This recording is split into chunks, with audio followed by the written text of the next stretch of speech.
नमस्ते दोस्तों, आप सभी का एक बार फिर से स्वागत है आपके अपने YouTube चैनल में।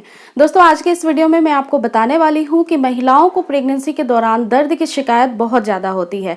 कभी ये दर्द आपके निचले अंगों में होती है, कभी पीठ में होती है और बहुत सारे महिलाओं को तो प्रेगनेंसी में बहुत ज़्यादा परेशान करती है। तो इसके पीछे क्या कारण होता है? क्योंकि जब भी आपको पेन होता है, खास करके निचले अंगों में, तो इसकी कोई पर्टिकुलर मेडिसिन नहीं होती है। तो ऐसी कुछ सावधानियाँ होती हैं, ऐसे कुछ घरेलू उपाय होते हैं जो आपको करने चाहिए। और अगर आप बहुत ज़्यादा परेशान हो रहे हैं इन दर्द से, तो इन्हें राहत दिलाने के लिए आपको क्या क्या करना है, आज के इस वीडियो में हम सारी बातें जानने वाले हैं। सो इस वीडियो को पूरा अंत तक जरूर देखिए, ये वीडियो आपके लिए बेहद महत्वपूर्ण है। और फ्रेंड्स, जो भी नए व्यूवर्स हैं वो जरूर चैनल को सब्सक्राइब करके बेल आइकन ऑन करें, ताकि आप ऐसे ही मोस्ट लेटेस्ट और इन्फॉर्मेशन से भरपूर वीडियो के नोटिफिकेशन को प्रतिदिन प्राप्त कर पाएं। देखिए दोस्तों, जैसे ही आप प्रेगनेंसी में सेकेंड ट्राइमेस्टर में आते हैं, यानी पहले के जो 3 महीने होते हैं वो आपके चले जाते हैं, उसके बाद आप चौथे महीने में एंटर करते हैं। तो इसी दौरान से बहुत सारी महिलाओं को खास करके एक पर्टिकुलर स्थान पे यानी निचले अंगों में दर्द होना स्टार्ट हो जाता है। जब आप लेटती हैं या फिर उठती हैं या फिर कुछ काम करती हैं, तो आपको बहुत ज़्यादा अनईजी फील होता है और कभी कभी तो ये दर्द असहनीय हो जाता है। तो दोस्तों, इस बात का आपको ध्यान रखना है कि जब आप गर्भावस्था के दर बाई दर महीने आपके आगे बढ़ते रहते हैं, वैसे ही आपका जो गर्भाशय है वो बढ़ता रहता है। साथ ही साथ बेबी का जो आकार है या बेबी का जो वजन है वो भी बढ़ता है, जिसका पूरा प्रेशर आता है आपके नीचे पेल्विक मसल्स पे, लोअर एब्डोमिनल पे। तो यहाँ पे जब भी प्रेशर बनेगा तो यहाँ के जो लिगामेंट्स मसल्स जो हैं वो खींचने लगते हैं, और जिसका पूरा प्रभाव आपके निचले अंगों पे आता है, भार आता है, जिसकी वजह से आपको दर्द महसूस होता है। कई बार ऐसा भी होता है कि पहले ट्राइमेस्टर में महिलाओं को बहुत ज़्यादा मॉर्निंग सिकनेस, उल्टी की समस्या और तरह तरह की परेशानियां होती हैं। तो इस दौरान शरीर जो है वो आपका पहले से ज़्यादा सेंसिटिव भी हो जाता है और वीक भी हो जाता है।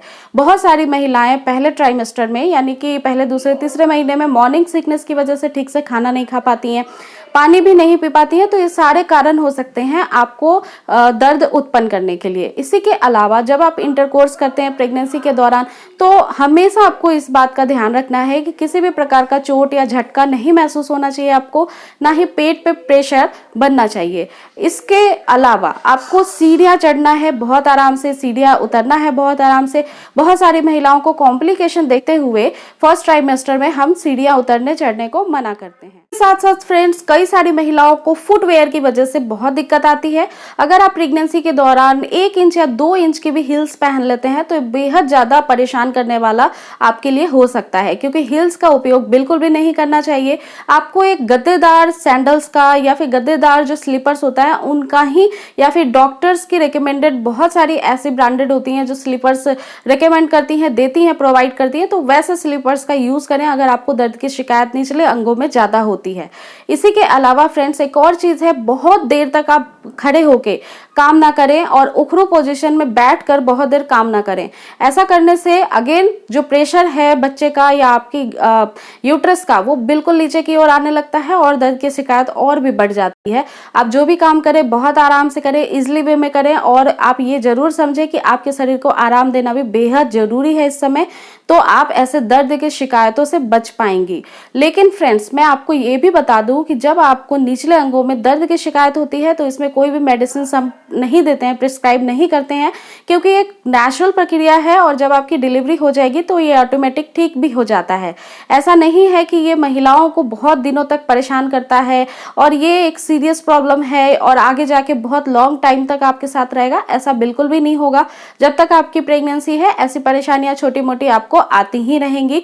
और सो फ्रेंड्स, इससे कोई भी नहीं बच पाता है। बहुत 1% ही ऐसी महिलाएं होती हैं जिनको पेन की शिकायत नहीं होती है। इवेंचुअली जब मैं भी प्रेग्नेंट थी, तभी मुझे भी ऐसी प्रॉब्लम थी, और जब डिलीवरी हो गई तो ठीक हो गई। तो इन बातों का ध्यान विशेष रूप से रखना फ्रेंड्स। इसी के अलावा मैं आपको ये भी बता दूं कि कोई भी हेवी एक्सरसाइज या हेवी वर्कआउट आपको नहीं करना है। आपको पानी से भरी हुई बाल्टी या फिर कोई भी भारी चीजें, सिलेंडर हो गया, घरेलू काम में आप खिसकाती हैं, उठाती हैं, तो ऐसे काम से भी बचने की कोशिश करें और इसमें किसी ना किसी की हेल्प जरूर ले लें। इसी के साथ साथ अगर आप सीढ़ियाँ चढ़ चढ़ते हैं उतरते हैं। बाय द वे बहुत सारी महिलाओं को क्या होता है कि सेकंड फ्लोर पे बेडरूम है, जाना आना पड़ रहा है, तो ऐसी कंडीशन में कोशिश करें आप आराम से जो वॉल होता है उसके सहारे से चलें या फिर किसी को अपने साथ जरूर रखें। क्योंकि प्रेगनेंसी के दौरान क्या होता है फ्रेंड्स, जब बेबी बम बढ़ने लगता है तो महिलाओं का संतुलन भी बिगड़ने लगता है।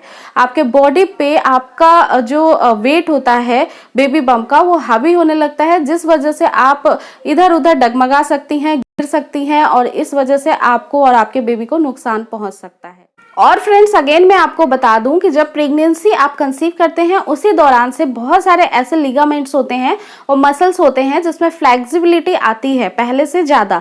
तो जब कंपेयर टू दिस पहले से ज़्यादा ये स्ट्रेच करेंगे, इसमें फ्लेक्सिबिलिटी आएगी, तो ऑलरेडी आपको थोड़ी बहुत पेन की शिकायत होती ही है। तो आप इस तरीके के दर्द से अगर परेशान हैं तो बिल्कुल स्मूथली अपना काम करें और खास करके जब आप आराम करें तो करवट लेकर के आराम करने की कोशिश करें। उठते टाइम भी बेड पे से आप अपने हाथों का सहारा ले करवट लेकर के उठे या फिर बैठे। तो ये जो आपके साथ जो मैंने शेयर की है बातें, ये बहुत कारगर होती हैं, आसान होती हैं हर महिलाओं के लिए फॉलो करना।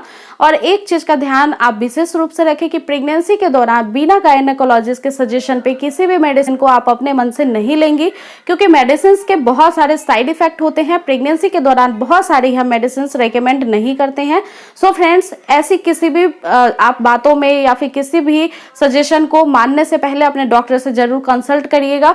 अगर बहुत ज्यादा आपको प्रॉब्लम आ रही है, असहनीय पीड़ा हो रही है, तो ये और भी बहुत सारे रीजंस को शो करता है, तो आप इनके लिए अपने डॉक्टर से कंसल्ट करिए। हो सकता है एक आध आपकी अल्ट्रासाउंड हो जिसमें कि स्पेसिफिक रीजन क्या है उसका पता लग सकेगा। तो आई रियली होप ये वीडियो आपके लिए बेहद इंफॉर्मेटिव थी। अगर पसंद आई है तो प्लीज लाइक शेयर सब्सक्राइब जरूर करना फ्रेंड्स। और अगर आपकी कोई पर्सनल क्वेरी सुझाव है तो मुझे पूजा घर संसार इंस्टाग्राम की आईडी पे फॉलो जरूर कर लीजिएगा। सो दोस्तों आज का वीडियो मैं यही एंड करती हूँ। मिलूंगी जल्दी एक नई वीडियो में एक नए टॉपिक के साथ। तब तक रखिएगा अपना पूरा ध्यान। टेक केयर गाइस, नमस्कार।